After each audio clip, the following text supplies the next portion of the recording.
Commander خدا کریم نے اعلان کر دیا۔ کون تھا وہ ابھی بتاتے ہیں۔ جیسے ہی کمانڈر کا اعلان ہوا تو انہوں نے پھر کیا کہا کہ اچھا طالوت صاحب جو ہے وہ ہمارے کمانڈر بنیں گے، یہ بھوکا ننگا تلنگا ملنگا، پیسہ ہے نہیں اس کے پاس۔ سیدھی سی بات انہوں نے کی، پیسہ ٹکا تو اس کے پاس ہے نہیں، اس سے بہتر تو ہم ہیں، کم از کم گھر میں وسائل تو ہیں، پیسہ تو ہے، سلسلہ ہے۔ یہ بات انہوں نے کہہ دی۔ تو پھر خدا کریم نے اصول وضع کر دیا کہ کسی بھی کام کرنے کے لیے، کسی بھی کام کے لیے 2 شرائط چاہیے۔ اس وقت سے یہ کام آج تک لاگو ہے۔ جنہوں نے اس کو اپلائی کیا ہے وہ کامیاب ہو کر دنیا کو فتح کر رہے ہیں، اور جنہوں نے ان اصول کو نہیں اپنایا ہے وہ نالائق سے نالائق سے نالائق اور نکمے سے نکمے سے نکمے ہو کے رہ گئے، اور آگے بھی اسی طرح چلتا رہے گا۔ اصول جو خدا کریم نے وضع کیا ہے، کہا ہے کہ یہ حاصل ہونی چاہیے۔ کسی بندے کو کام پہ آپ لگا رہے ہیں تو اس میں یہ 2 چیزیں ہونی چاہیے، یہ 2 چیزیں دیکھ لیں پھر بے فکر ہو جائیں۔ وہ بیان کریں گے، اور خدا کریم نے فرمایا کہ جس کو میں نے آپ کی طرف بھیجا اس میں یہ 2 چیزیں ہیں۔ مال نہیں ہے اس کے پاس، لیکن یہ 2 چیزیں اس میں ہیں۔ پس خدا کریم نے اپنی سلیکشن کے لیے ایک اصول بتا دیا، اور آپ کو بھی بتا دیا کہ جب بھی آپ کسی کو کام پہ لگائیں یا کام پہ لیں یا کسی مقصد کے لیے کسی بندے کے ساتھ دینا چاہیں یا اس کا ساتھ لینا چاہیں تو یہ 2 اصول ذہن میں رکھ لیں۔ ایک یہ ہے کہ وہ اندر سے صاحب علم اور بصیرت اور سمجھ والا ہو، دوسرا یہ ہے کہ جو کام آپ اس کو دے رہے ہیں اس کے لیے وہ جسمانی سکت بھی رکھتا ہو۔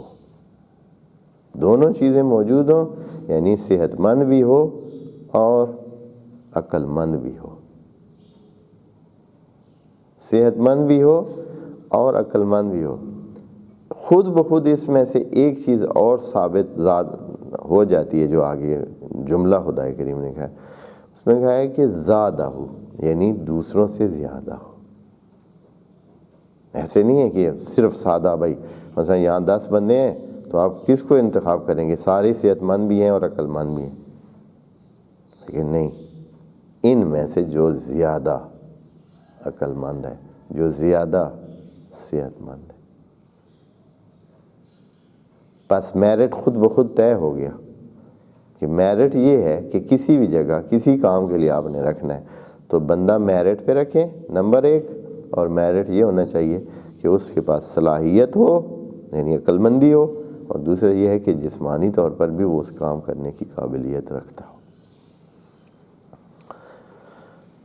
اگر ایک بندہ ہے مثلا 70 سال کا، عقل مند بہت ہے، سمجھدار ہے، لیکن جو کام اس کو دیا جا رہا ہے وہ کام اس میں تھوڑی سی جو جسمانی حرکت چاہیے وہ اس بندے میں حرکت نہیں ہے، وہ سفر نہیں کر سکتا ہے، وہ زیادہ دیر کام نہیں کر سکتا ہے، تو بھی وہ اس کام کے قابل نہیں ہے۔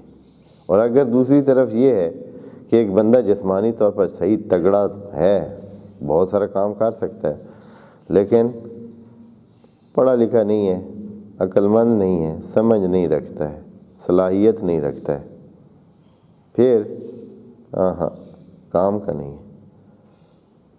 اگر کوئی بندہ صرف دیندار ہے، علم نہیں رکھتا ہے، دیندار ہے،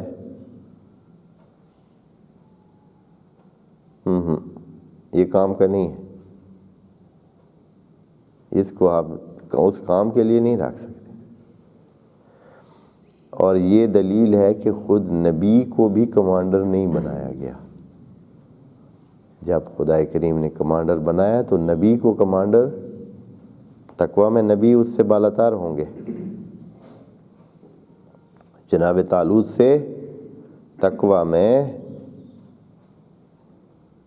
شرف میں، کیونکہ رابطہ تو اس نے کیا ہے اللہ سے ڈیمانڈ کی ہے نبی نے۔ نبی کو خدا کریم نے نہیں کمانڈر بنایا. کمانڈر بنایا کس کو؟ جناب طالوت کو. کیوں؟ کیونکہ جس علم کی ضرورت یہاں ہے وہ علم اس کے پاس ہے.